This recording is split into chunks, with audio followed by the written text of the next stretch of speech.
وسلاما كثيرا كثيرا. يا رب صل وسلم دائما أبدا على حبيبك خير الخلق كلهم. أما بعد فأعوذ بالله من الشيطان الرجيم. بسم الله الرحمن الرحيم. صبغة الله ومن أحسن من الله صبغة ونحن له عابدون. صدق الله العظيم وصدق رسوله النبي الكريم. بزرگان محترم، برادران عزیز، سب سے پہلے میں اس مسجد اور اس ادارے کے منتظمین کو اور اہل محلہ کو اور تمام نمازیوں کو مبارکباد پیش کرتا ہوں کہ اللہ تعالیٰ نے اس مسجد کی شکل میں آپ حضرات کو اپنا گھر عطا فرمایا اور بہت بڑی نعمت اللہ تبارک و تعالیٰ نے آپ کو عطا فرمایا. اللہ تعالیٰ نے ایک مدرسہ عطا فرمایا، دینی درسگاہ عطا فرمائی، اور ان سب سے بڑھ کر یہ ہے کہ مسجد اور مدرسے کو آباد کرنے کے لیے اللہ تعالیٰ نے قابل اور مخلص استاد عطا فرمایا. مسجد بھی اللہ کی نعمت ہے، مدرسہ بھی اللہ کی نعمت ہے، یہ اللہ کا گھر ہے، لیکن اس سے بڑی نعمت جو ہے وہ معلم ہے، وہ عالم ہے، وہ استاد ہے کہ جس کے ذریعے سے اللہ تعالیٰ اس مسجد کو اور مدرسے کو آباد کرتے. ماشاءاللہ آپ کے پاس جو عالم ہیں یہ مستند عالم ہیں، قابل عالم ہیں، اور ان کی قابلیت کی سند کیا ہے کہ وہ خود اپنے استادوں کو لے کے آئیں. کمزور طالب علم اپنے استادوں کو نہیں بلایا کرتا، اس لیے کہ استاد کے سامنے اس کی کمزوریاں ظاہر ہوتی ہیں. وہی شاگرد اپنے استادوں کو بلایا کرتا ہے جس کی کارکردگی بہتر ہوتی ہے اور استادوں کو دکھانے کے قابل ہوتی ہے. استادوں کے سامنے ہر چیز پیش نہیں کی جاتی. یہ مسجد تو آپ لوگوں نے بنائی، ایک گھر اللہ تبارک و تعالیٰ نے خود بنایا. اس گھر کو پتہ آپ کو، اور پھر اس گھر کا تعارف بھی اللہ تعالیٰ نے خود کرایا. اس مسجد کا تعارف تو یہ حضرات کھڑے ہو کے کرا رہے ہیں نا کہ اس فلاں سن میں یہ جگہ خریدی تھی، پھر یہ مسجد بنائی تھی، پھر اس مسجد کی رجسٹری کرانی تھی، وہ رجسٹری فلاں سن کو ہوئی ہے، فلاں تاریخ کو ہوئی ہے. یہ تعارف اس کا آپ حضرات کرا رہے ہیں، آپ میں سے کوئی کرا رہا ہے، لیکن ایک گھر اللہ تعالیٰ نے بنوایا اور اس گھر کا تعارف قرآن میں ایک جگہ نہیں متعدد جگہ اللہ تعالیٰ نے خود کرایا ہے. ایک جگہ کا تعارف میں اگر آپ کو بتاتا ہوں، فرمایا کہ ان اول بیت وضع للناس، فرمایا کہ اس روئے زمین پہ مکانات تو بے شمار بنے ہوئے ہیں، لیکن سب سے پہلے گھر ایک بنا. مکان ہوتے ہیں نا، میرا مکان ہے وہ میرے رہنے کے لیے ہے، مولانا نے مکان بنایا اپنے رہنے کے لیے بنایا، انہوں نے مکان بنایا اپنے رہنے کے لیے بنایا، آپ سب نے مکان بنایا اپنے اپنے رہنے کے لیے، لیکن یہ جو گھر ہے یہ کس کے لیے ہے؟ فرمایا وضع للناس، جتنے بھی لوگ ہیں جو آدم علیہ السلام سے لے کے اب تک پیدا ہوئے ہیں اور آج کے بعد قیامت تک آتے رہیں گے، ان سب کے فائدے کے لیے اللہ تعالیٰ نے وہ گھر بنایا. ان اول بیت وضع للناس، اس کو بنایا ہی تمام لوگوں کے لیے ہے. یہ وہ غریب گھر ہے، ایک گھر، ایک کمرے کا گھر ہے، اور اللہ کیا کہتے ہیں کہ اس کا فائدہ کسی ایک فیملی کو نہیں، کسی ایک شخص کو نہیں ہے، کسی ایک خاندان کو نہیں ہے، کسی ایک قبیلے کا نہیں ہے. اس کا فائدہ صرف عجم کے لیے نہیں ہے، اس کا فائدہ صرف عرب کے لیے نہیں ہے، اس کا فائدہ ساری کائنات کے لیے. سبحان اللہ سبحان اللہ. ان اول بیت وضع للناس، لوگوں کے لیے بنایا گیا. یا اللہ یہ آپ کا گھر ہے ایسا شاندار کہاں ہے؟ فرمایا الذی ببکہ، بکہ میں، مکہ مکرمہ کو مکہ بھی کہتے ہیں اور اس کا دوسرا نام مکہ بھی ہے. یہ مکہ مکرمہ میں ان اول بیت وضع للناس للذی ببکہ. پھر اللہ یہ فرماتے ہیں اس کے میں اور بھی خوبیاں بتاتا ہوں. مبارک بڑی برکت بڑی جگہ. سبحان اللہ سبحان اللہ. اللہ تعالیٰ نے یہ گھر بنایا ہے نا تو کسی ایسی سرزمین میں نہیں بنایا جو سرسبز و شاداب ہو اور وہاں پانی کے چشمے بہ رہے ہوں اور باغات وہاں پر ہوں. ایسی جگہ اگر زمین اپنے گھر بناتے تو لوگ کہتے ہیں کہ وہ جگہ ہی شاندار ہے اس لیے لوگ وہاں جاتے ہیں. لیکن اللہ تعالیٰ نے اس گھر کو بنایا ہے، لیکن اس گھر کے لیے جگہ کا انتخاب کیسے کیا کہ قریب قریب کہیں تو پانی نہیں ملتا، کسی پہاڑ پہ کوئی درخت نظر نہیں آتا، کسی پہاڑ پہ گھاس نظر نہیں آتا، کسی پہاڑ پہ کوئی باغ نہیں ہے، کسی پہاڑ پہ کوئی سبزی کاشت نہیں ہوتی، کچھ بھی وہاں پر نہیں ہے. لیکن وہ گھر جب بنایا ہے تو پہلی مرتبہ بنایا ہے آدم علیہ السلام سے یا فرشتوں سے. اس کو اللہ نے فرمایا اول بیت. دوسری مرتبہ پھر اللہ تعالیٰ نے اس کی تعبیر کرائی تھی ابراہیم اور اسماعیل علیہ السلام کے ذریعے سے اور انہی سے ہی اس علاقے کی آبادی ہوئی ہے.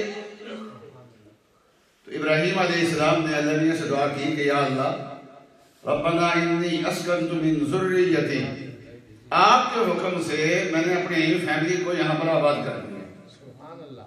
لیکن علاقہ کیسا ہے؟ علاقہ ایسا ہے کہ وادٍ غیر ذی زرع، یہاں تو کوئی چیز کاشتی نہیں ہوتی، نہ یہاں ٹماٹر ہوتے ہیں، نہ یہاں پر کھیرے ہوتے ہیں، نہ یہاں پر سبزیاں ہوتی ہیں، نہ یہاں پر کھجوریں ہوتی ہیں، نہ یہاں پر کنو ہوتے ہیں. دنیا کا کوئی پھل کوئی سبزی وہاں پیدا نہیں ہوتی. تو انی اسکنت من ذریتی بوادٍ غیر ذی زرع عند بیتک، یا اللہ یہاں اگر چیز ہے تو تیرا ایک محترم گھر ہے، اس کے علاوہ زندگی کا سامان تو یہاں پر کچھ نہیں. تو یا اللہ پھر بچوں کو فیملی کو آباد کیوں کیا ہے؟ فرمایا کہ ربنا لیقیموا الصلاۃ، اللہ میں نے یہاں اس لیے کیا ہے تاکہ وہ نمازیں پڑھا کریں یہاں رہ کے.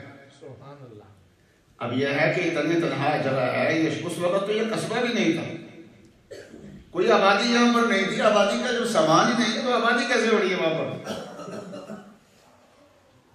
فرمایا دو الگ ہمیں فجعل افئدة من الناس تهوی الیہ، یا اللہ اس گھر کی طرف اپنے بندوں کے دلوں کو کھینچ دے. کھنچے ہوئے لوگ آئے اور چنانچہ بابا جی کی دعا قبول ہوئی اور اب تک لوگ کھنچے ہوئے جا رہے ہیں. اور فرمایا وارزقہم من الثمرات، یا اللہ یہ وادی تو ایسی ہے یہاں پھل پھول کوئی نہیں، یہاں سرگودے میں تو پھر کنو ہوتے ہیں یہاں وہ بھی نہیں، ملتان والوں کے پاس آم ہوتے ہیں یہاں وہ بھی نہیں، مدینے والوں کے پاس کھجورے ہوتے ہیں یہاں وہ بھی نہیں، یہاں تو کچھ بھی نہیں ہے. لیکن یا اللہ رزق دینے والا تو ہے نا، آپ نے رزق دینا ہے. وارزقہم من الثمرات، یا اللہ ان کو پھل کھلانا. ایویں دانے کا چوک دے رہے ہیں ان کے، اب پھل کھلانے ہیں ان کو، آپ تو پھل دینے ہیں ان کو. وارزقہم من الثمرات لعلہم یشکرون. او بابا جی اس وقت دعا کر کے گئے ہیں، آپ مکے چلے جائیں، دنیا ایک پھل اگر آپ کھانا چاہتے ہیں دنیا میں کہیں نہیں ملتا، وہاں آپ کو مل جائے، ہر پھل مل جاتا ہے. اور حج کا موسم ہے، رمضان کا موسم ہے، لاکھوں کی تعداد میں وہاں پر لوگ آئے ہوئے ہوتے ہیں. تو ہمارے ہاں اگر اتنی بڑی تعداد میں لوگ آ جائیں تو ہماری سبزیوں کی جو شاپ ہے سبزیوں بیچنے کی، فروٹ بیچنے کی، وہ خالی ہوتی ہے. تو کوئی باقاعدہ کبھی خالی نہیں دیکھا ہوا، لوگ لے رہے ہیں، کھا رہے ہیں، استعمال کر رہے ہیں، لیکن پیچھے سے اور آ رہا ہے. ہمارے ہاں ہو جاتا ہے کہ کبھی ٹماٹروں کا قحط پڑ گیا، کبھی چینی کا قحط پڑ گیا، کبھی کھیروں کا قحط پڑ گیا، کبھی پیاز نہیں مل رہے، کبھی آلو نہیں مل رہے، کبھی کوئی چیز نایاب ہو رہی ہے، کبھی کوئی چیز نایاب ہو رہی ہے، لیکن جب سے حضرت ابراہیم علیہ السلام دعا کر کے گئے ہیں وہ دن اور آج کا دن ہے کوئی چیز مکہ مکرمہ میں نایاب نہیں ہے کہ برکت والی جگہ۔ اللہ یہ فرماتے ہیں یہ بڑا برکت والا ہے، مبارک ہے۔ اور کیا ہے اس گھر کی خصوصیت؟ فرمایا وَهُدًى لِّلْعَالَمِينَ، تمام جہانوں کے لیے یہ ہدایت کا مرکز ہے، یہاں سے ہدایت کے فوارے پھوٹے اور وہ ہدایت ساری کائنات میں جائے۔ بعض چشمے ہوتے ہیں نا، ان کا پانی سے ایک دریا بنتا ہے، بعض چشموں کے پانی سے دوسرا دریا بنتا ہے، بعض علاقے کے چشموں سے تیسرا دریا بنتا ہے۔ تو وہ چشمے جو ہیں ان کی افادیت ایک دریا تک ہوتی ہے، جہاں تک دریا جا رہا ہے وہاں تک اس کی افادیت جائے گی۔ لیکن بیت اللہ شریف کی جو افادیت ہے، فرمایا کہ ہدایت کے چشمے یہاں سے پھوٹیں گے، ساری دنیا کے اندر وہاں پر جائیں گے۔ اور آج ہم یہاں پر بیٹھے ہوئے ہیں، یہ وہی ہدایت ہے جس کا چشمہ بیت اللہ شریف سے پھوٹا تھا، مکہ مکرمہ سے پھوٹا تھا، اور آج ہم اس سے فیض یاب ہو رہے ہیں۔ اور ان بچوں نے قرآن پاک کو حفظ کیا ہے، یہ اسی ہدایت کا اثر ہے جو اللہ تبارک و تعالیٰ نے بیان فرمائی۔ وَمَا فِيهِ آیَاتٌ بَيِّنَاتٌ، یہ گھر اللہ میاں کا کیسا ہے؟ ویسے تو ساری کائنات اللہ کی قدرت کی نشانی ہے، لیکن اللہ کہتے ہیں کہ وہ جگہ جو ہے نا، جو ہدی للعالمین بھی ہے، برکت والی بھی ہے، سارے لوگوں کے فائدے کے لیے بھی ہے، تو اس میں اللہ کی قدرت کی نشانیاں بھی بڑی، اللہ کی قدرت کی نشانیاں بھی بہت ہیں۔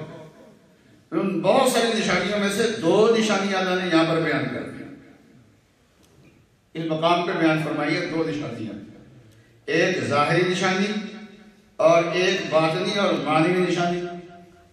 نظر تو ظاہری نشانی کہ یہاں مقام ابراہیم، یہاں پر مقام ابراہیم پتھر ہے، اور اس پتھر پہ حضرت ابراہیم علیہ السلام کے قدموں کے نشان ہیں۔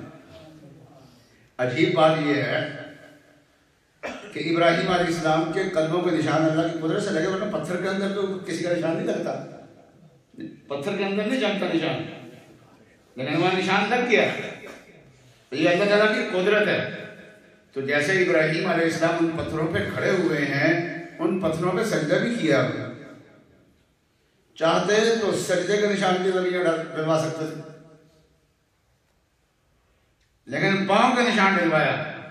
ہمیں بتا دیا گیا کہ ابراہیم علیہ السلام کو اللہ کے مقبول بندے ہیں کہ ان کے قدموں تک بھی تم پہنچ جاؤ تو بڑی بات، ان کا سر تو بڑی بات ہوتی ہے، ان کے قدموں تک بھی تم پہنچ جاؤ تو اللہ والوں کے قدموں میں پڑ جاؤ، بس یہی بہت ہے تمہارے لیے۔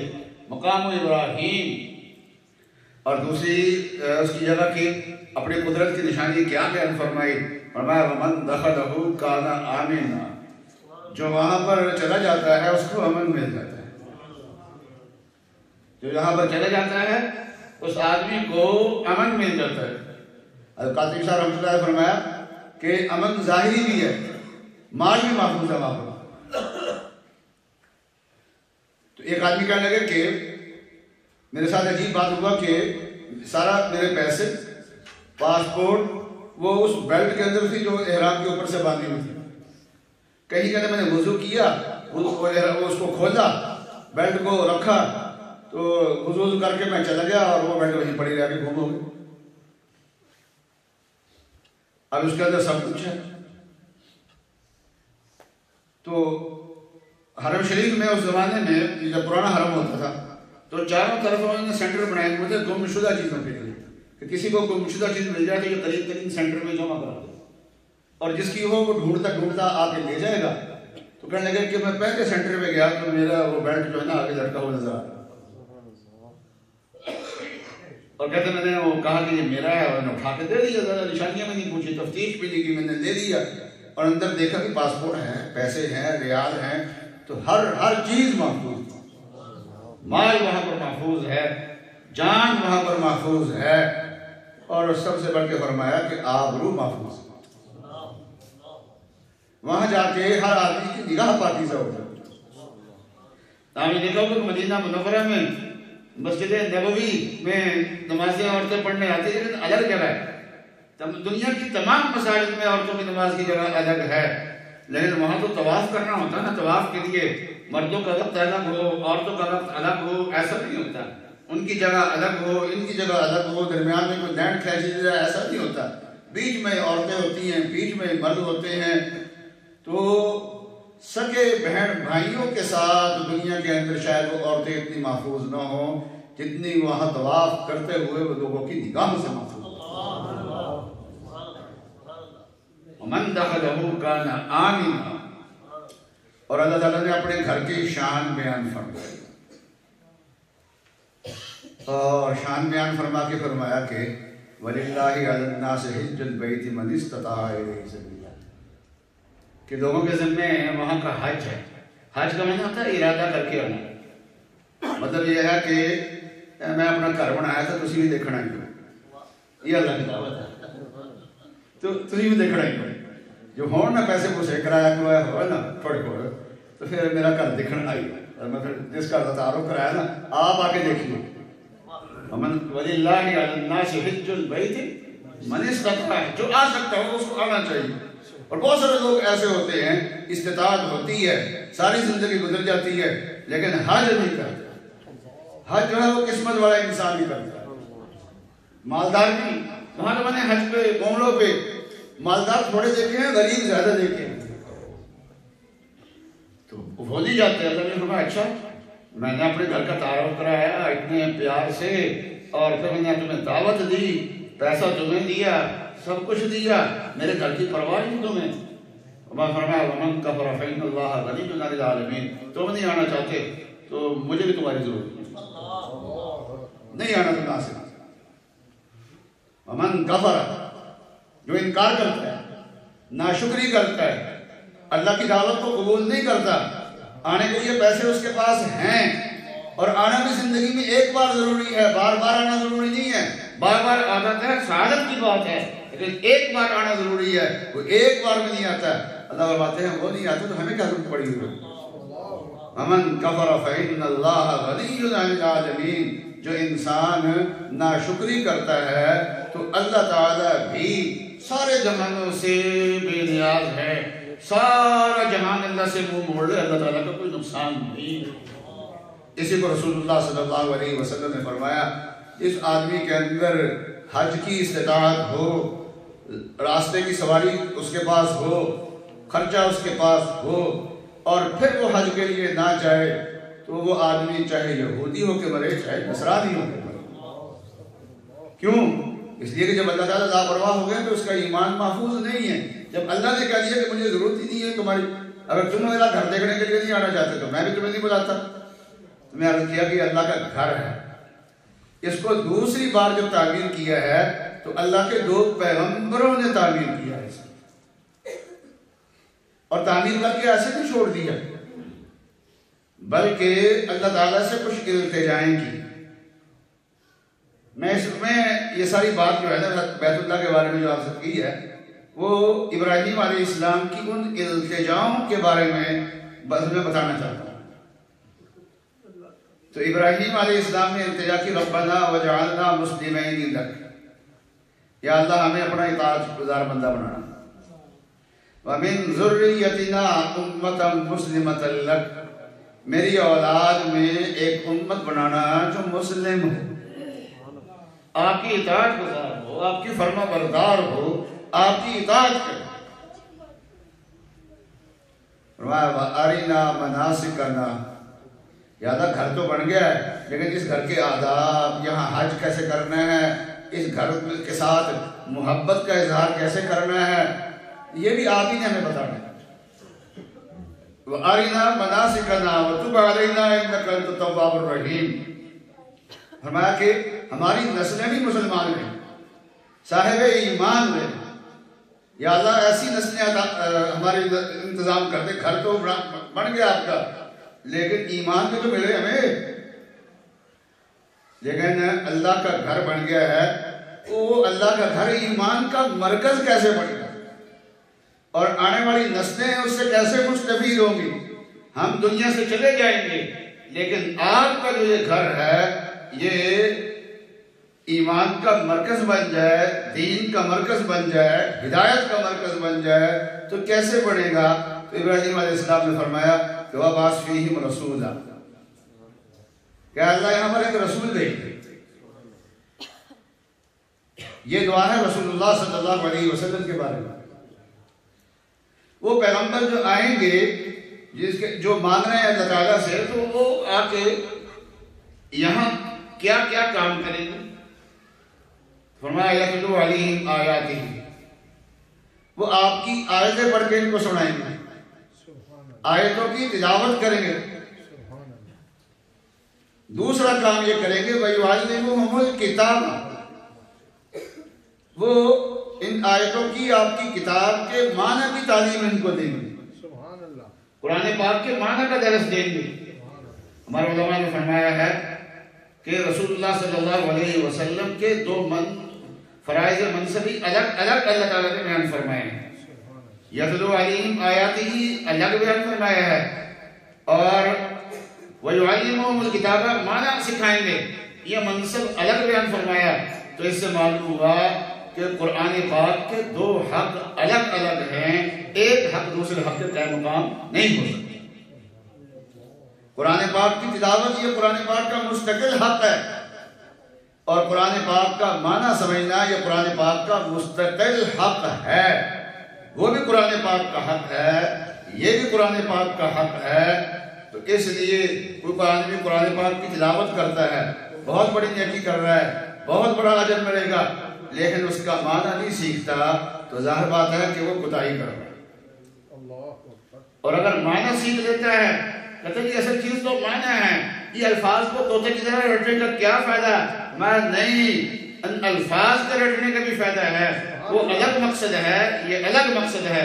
کوئی قرآن پاک کی تلاوت کرتا ہے، معنی نہیں سیکھتا، اس کو کہیں گے کہ ایک کام تو ٹھیک کر رہا ہے، دوسرے کام میں تو کوتاہی کر رہا ہے، اس کام میں کوتاہی کر رہا ہے، اس کوتاہی کو تو دور کر۔ اور کوئی آدمی قرآن پاک کا معنی سیکھتا ہے، بہت سارے لوگ ہیں درس قرآن کا زور ہے ان کا، لیکن حفظ قرآن، ناظرہ قرآن، قرآن پاک اچھے طریقے سے پڑھنا، تجوید کے ساتھ پڑھنا، اس پر زور نہیں ہے۔ قرآن پاک اچھے طریقے سے پڑھ بھی نہیں سکتے ہو تو اس کو کہا جائے گا کہ جو آپ قرآن پاک کا معنی سیکھ رہے ہیں وہ ٹھیک کر رہے ہیں، آپ کو شاباش ہے، لیکن قرآن کے الفاظ کی تلاوت آپ نہیں کرتے، تجوید کے ساتھ آپ تلاوت نہیں کر سکتے، قرآن پاک آپ پڑھتے نہیں ہیں، تو یہ آپ کی کوتاہی ہے، اس کوتاہی کو دور کر لو۔ اور جو آدمی دونوں کام کر لے، قرآن پاک کی تلاوت الگ کرتا ہے اور قرآن پاک کے معنی میں غور الگ کرتا ہے، تو کہا جائے گا کہ یہ دونوں حقوں کو ادا کر رہا ہے، پہلا حق بھی ادا کر رہا ہے، دوسرا حق بھی ادا کر رہا ہے۔ تو فرمایا کہ وہ پیغمبر آئیں گے، وہ قرآن پاک کی آیات کی تلاوت بھی کریں گے، اس کا معنی بھی سکھائیں گے، اور فرمایا کہ وَيُعَلِّمُهُمُ الْحِكْمَةَ، وہ حکمت بھی سکھائیں گے۔ حکمت کیا ہے؟ رسول اللہ صلی اللہ علیہ وسلم کی سنت ہے۔ یعنی رسول اللہ صلی اللہ علیہ وسلم کی سنت کو ہم سنت بھی کہتے ہیں، ہم اس کو حدیث بھی کہتے ہیں، مختلف ناموں سے ہم پکارتے ہیں، اس کو خبر بھی کہتے ہیں، لیکن اللہ تعالیٰ نے اس کا نام حکمت رکھا ہے قرآن پاک۔ کیوں؟ اس لیے کہ ایک تو حدیث ہے اور ایک ہے حدیث سے نکلنے والے مسائل۔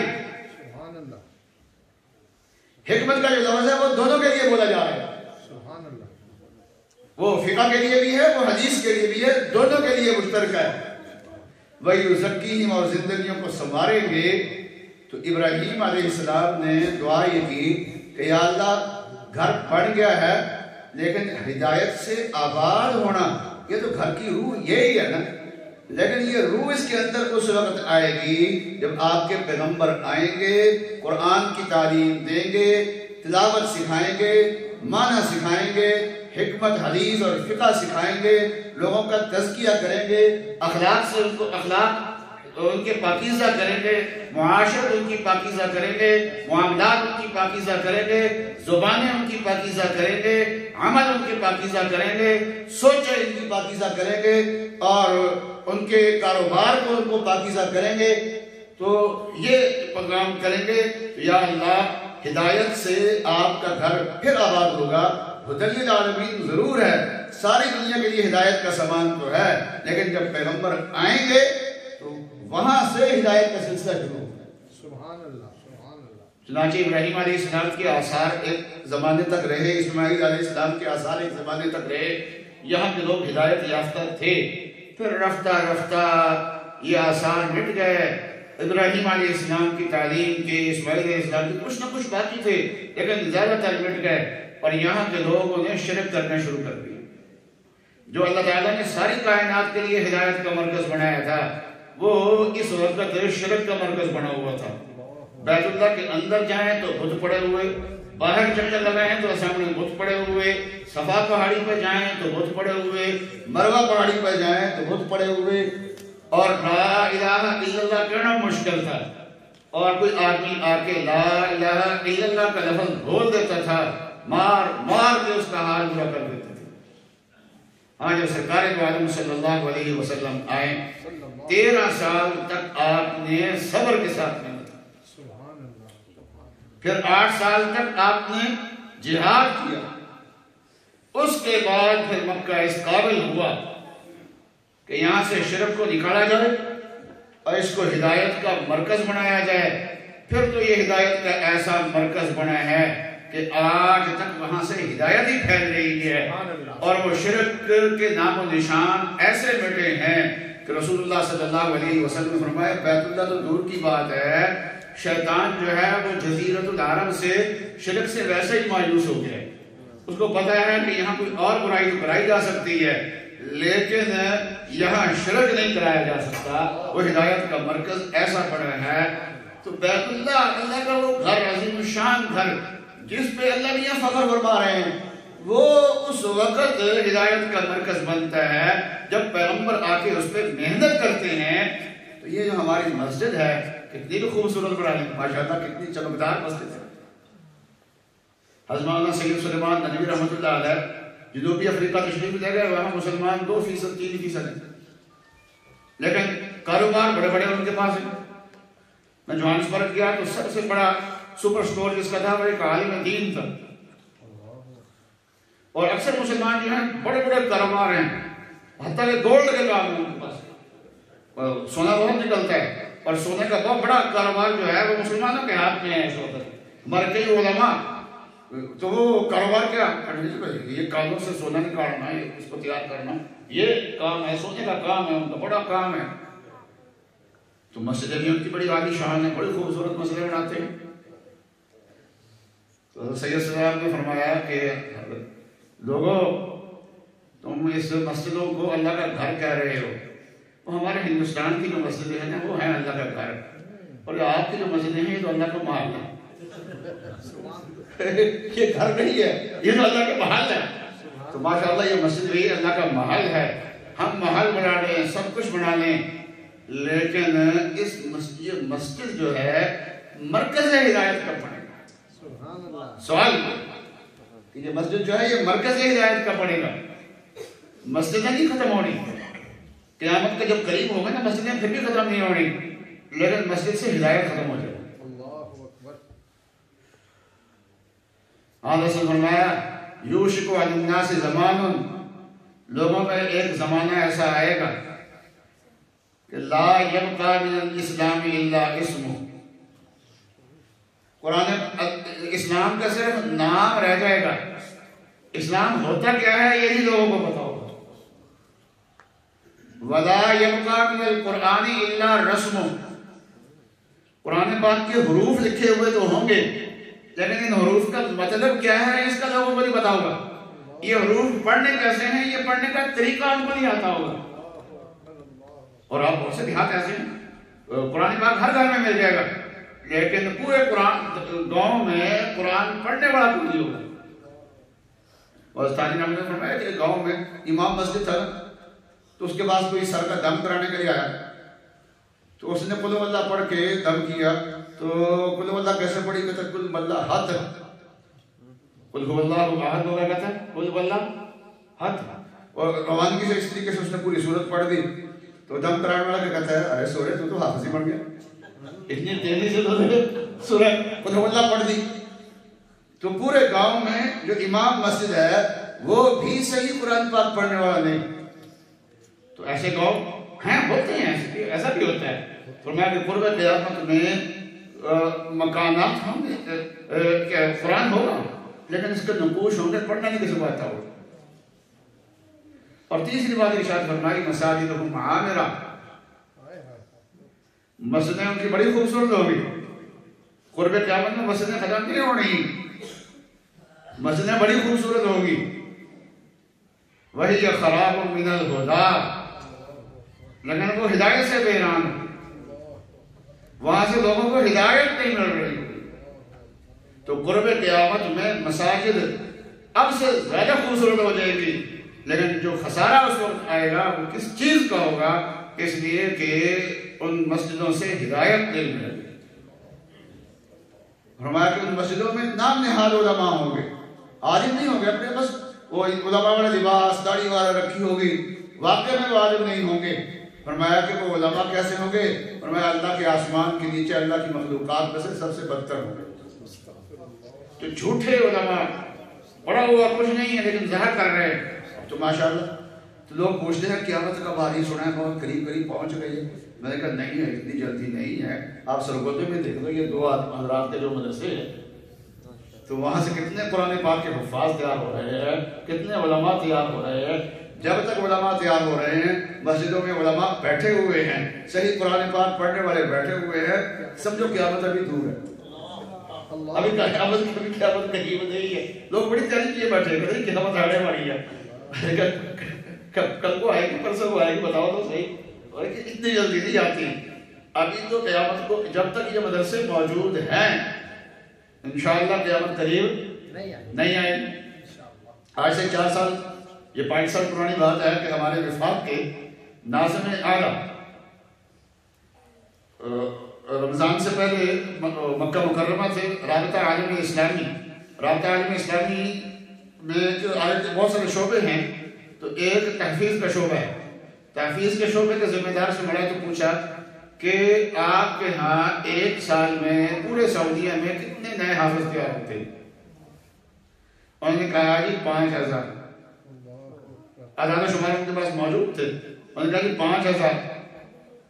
انہوں نے کہا کہ ہمارے ہاں تو صرف ایک وفاق المدارس سے 63,000 حفاظ میں امتحان دیے اس سال، اور باقی وفاق الگ ہیں. اور ہمارے پھر ریمنڈ کے زیر اثر جو مدارس ہیں وہ وفاق کے ساتھ ملک ہی نہیں ہے، وہ الگ ہیں، ان کا حساب کتاب ہی الگ ہے. تو بہت زیادہ وہ بڑے حیران ہوئے. 63,000. تو یہاں کے سفیر کو کہا، پاکستان کے سفیر کو تحقیق کراؤ. انہوں نے تحقیق کی، لسٹیں دیکھی، سب کچھ دیکھا، مان گئے، کہنے کہ جی 63,000 اس سے زیادہ ہے. وہ قاضی صاحب نے ذرا محتاط لفظ بولا ہے، اس سے زیادہ ہے، وہاں اس سے زیادہ ہے. وہ بہت حیران ہوئے. اور انہوں نے پھر رمضان المبارک میں وفاق المدارس کو انعام دینے کا انتظام کیا اور 30 سے زیادہ اسلامی ممالک کے لوگوں کو وہاں پر بلایا. ان کے سامنے پھر وفاق المدارس کو انہوں نے ایوارڈ دیا اور کہا کہ ہماری اس دنیا میں ایک ادارہ ایسا موجود ہے جو ایک سال کے اندر 63,000 اور اب تو 80,000 کے قریب پہنچ گئے. اور چونکہ میرے پاس وفاق کی مالیاتی نگرانی بھی ہے، میں ناظم ہوں مالیات کا، عام طور پر اس کو خازن کا لفظ بول دیتے ہیں. تو ہر مہینے جا کے بل وغیرہ چیک کرتا ہوں. تو اب داخلے جا رہے ہیں طلبا کے وہاں پر. تو اب تک جو داخلے گئے ہیں کہیں گے پچھلے سال سے 22,000 زیادہ داخلے آئے گئے ہیں.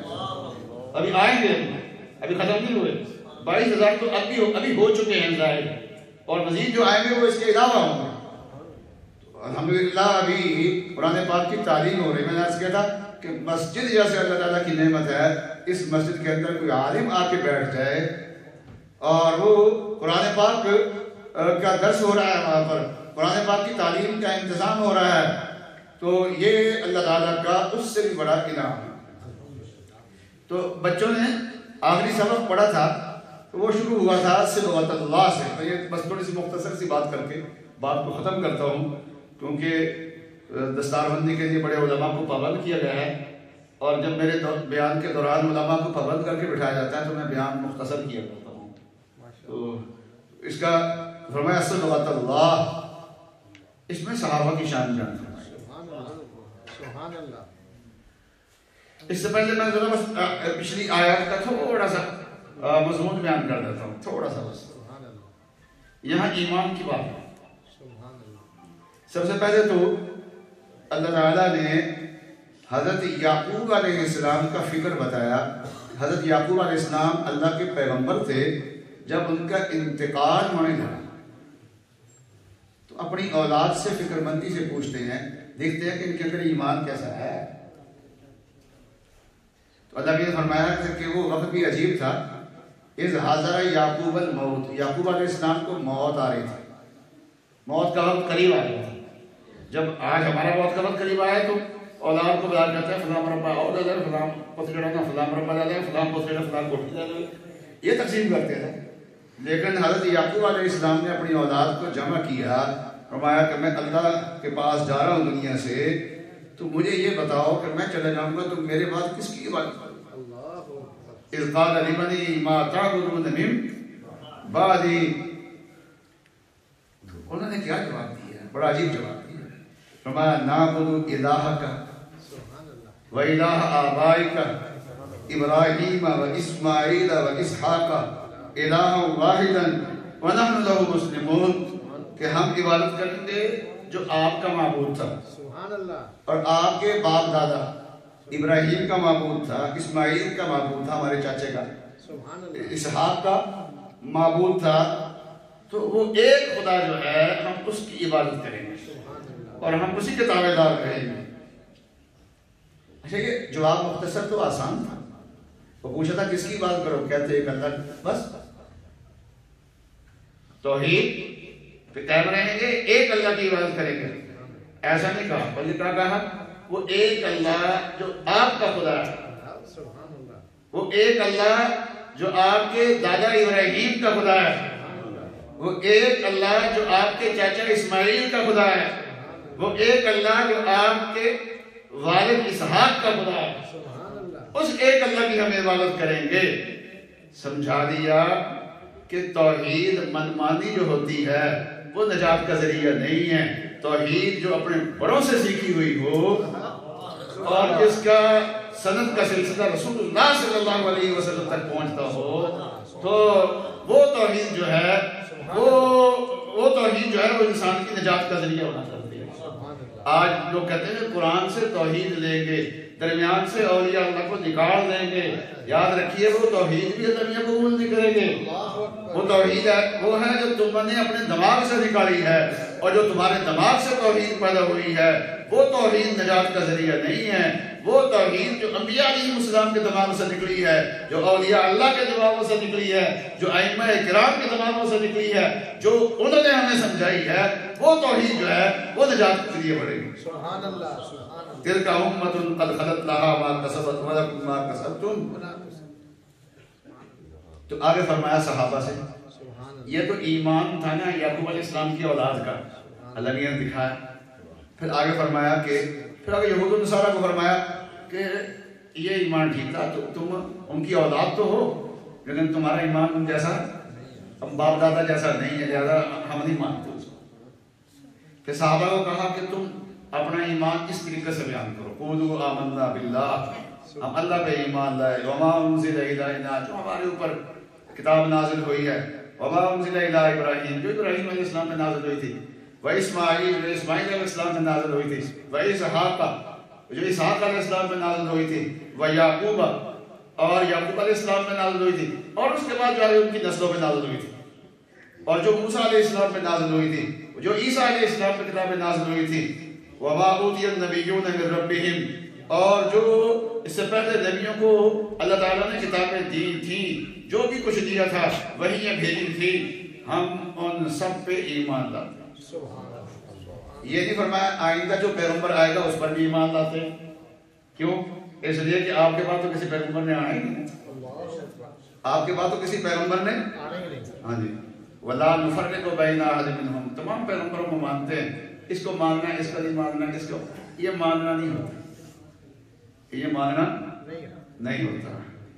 جب جو جہاں کو فرق کرے نا سمجھو یہ نہیں مانتا، جہاں کو فرق کرنا ہے نا سمجھ لو کہ یہ نہیں مانتا۔ آج اہل بیت کی محبت ہے نا، بعض لوگ کہتے ہیں دعویٰ کرتے ہیں اہل بیت کی محبت کا، لیکن پہلے کہتے ہیں جی بیویاں اہل بیت میں نہیں۔ استغفر اللہ۔ اب میں مولانا سے کہوں کہ مولانا آپ کے گھر کا مجھے بڑا ہی احترام ہے، لیکن آپ کی بیوی سے ہماری عزت ہے، مولانا خوش ہوں گے ناراض ہو گئے جی؟ ناراض ہوں گے؟ پھر اس کو کہا گیا ہے اس کی 4 بیٹیاں ہوں، تو جی آپ کی بیٹیوں کا بڑا احترام ہے، لیکن بیٹی آپ کی ایک ہے، ایک کو ماننا 3 کا انکار کرنا۔ اللہ اکبر۔ جی جہاں تو وہ ماننے والی بات نہیں ہے۔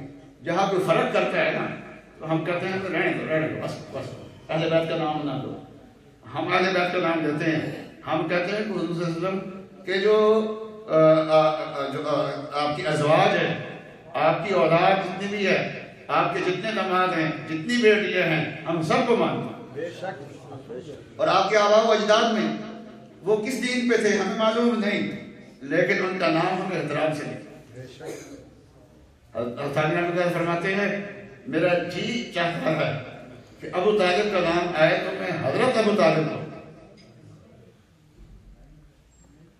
آخر میں دعائیہ جملہ بول رہے ہیں نہیں بول رہے ہیں یہ الگ بات ہے، لیکن یہ ہے کہ نام میں احترام کے ساتھ لینا ہے۔ ہم تو آباء و اجداد کا نام بھی احترام سے لیتے ہیں جن کے بارے میں یہ بھی معلوم نہیں کہ وہ اس زمانے میں کون سے دین کے اوپر تھے، تو ہم تو ان کا نام بھی احترام سے لیتے ہیں۔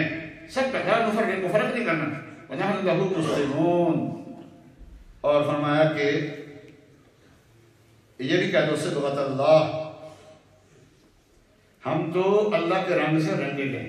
سبحان اللہ۔ ایمان جو ہے نا اس کا ایک رنگ ہوتا ہے، وہ دیکھنا ہو تو اللہ والوں کے پاس جا کے دیکھیں کیا ہوتا ہے رنگ، سبحان اللہ۔ کیسے دکھا سکتے ہیں؟ اللہ نے فرمایا کہہ دو قولوا صبغنا صبغۃ اللہ، ہم اللہ کے رنگ سے رنگے گئے۔ اور اللہ نہ کہتے تو صحابہ بھی نہ کہتے ہیں، وہ دعوے نہیں کرتے صحابہ، لیکن اللہ نے کروایا دعویٰ کیوں؟ صبغۃ اللہ، ومن احسن من اللہ صبغہ۔ اور پھر ہمیں فرمایا کہ منافقوں پر فرمایا باقی لوگوں کا ایمان ان صحابہ جیسا ہوگا تو ہم قبول کریں گے، ان جیسا نہیں ہوگا تو ہم قبول نہیں کریں۔ یہ ایمان کی بات ہے۔ تو بچوں نے قرآن شریف کا ختم کیا تو آخری سبق صبغۃ اللہ سے شروع ہوا تھا، تو میں نے کہا کہ بس اسی کی آئی تھوڑی سی بات کر لیتے ہیں اور اسی پہ بات کو